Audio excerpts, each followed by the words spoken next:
My name is David Miller. I'm an author, an academic, a sociologist who specialises in the analysis of power and propaganda, especially the way states and corporations lobby to secure their interests. I'm also a co-director of Spinwatch, the UK's main lobbying watchdog, which I founded with other academics who were concerned with protecting the public interest. And I'm an anti-Zionist. In October 2021, I was sacked from my job as Professor of Political Sociology at Bristol University. That resulted from a years-long campaign of intimidation against me by the Israel lobby in Britain. The university's formal reason for terminating my employment, which came after an absurd investigation against me, was that I supposedly did not meet the standards of behaviour expected of staff. Pro-Israel groups had been attempting to silence me for a decade. It began when I gave expert evidence in the case of a Palestinian leader who the Israel lobby wanted to ban from the UK. The attacks and complaints against me at Bristol began in April 2019, which was only a short time after I'd taken on a new job there. The complaints began after I gave a lecture to my students on Islamophobia, which included a brief section on Zionist Islamophobia. That caught the attention of the Community Security Trust, or CST, which is a pro-Israel lobby group.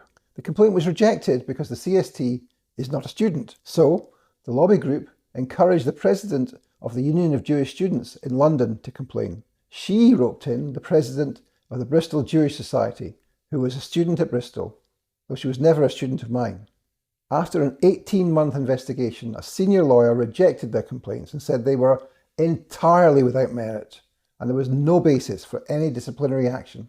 Yet, in February 2021, just 6 weeks after I was exonerated in the first investigation, Bristol University started another investigation against me. Hysteria was whipped up in the media, particularly by the Jewish Chronicle, about comments I'd made about Zionist student activists on campus, many of whom have links to the Israeli state. That was followed by a huge avalanche of attacks against me. Many of the Israel lobby's assets in Britain, including in Parliament, were mobilised to have me sacked. Despite the fact that a senior lawyer who'd been hired by the university concluded for a second time that my comments were lawful and were not anti-Semitic, Bristol University cobbled together a reason to sack me. They folded under pressure and capitulated to belligerent Zionist activists. It was a disgrace. I'm now in the process of challenging my dismissal at an employment tribunal. This case is obviously very important to me, but it's also important to everyone who cares about freedom of expression and academic freedom. As far as I know, there's no precedent for sacking a professor at a British university for making comments outside of work.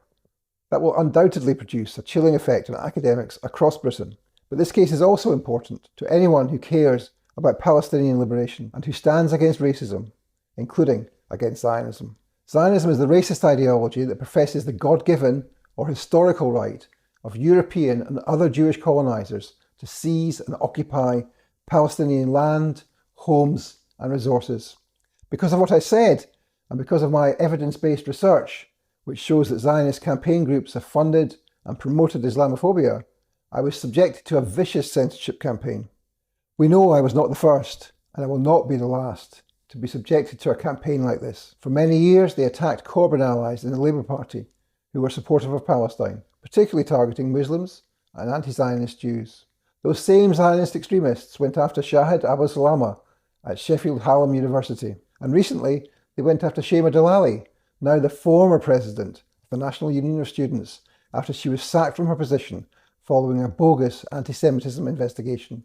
The Zionist movement is on a mission to turn the meaning of anti-racism on its head. Zionism is, by its nature, a racist, colonialist and white supremacist ideology, but they want to change the meaning of racism, to have those who are unsure, poorly informed or gullible believe that the racists are the anti-racists and the anti-racists are the racists. And they will carry on with their mission unless we draw a line in the sand.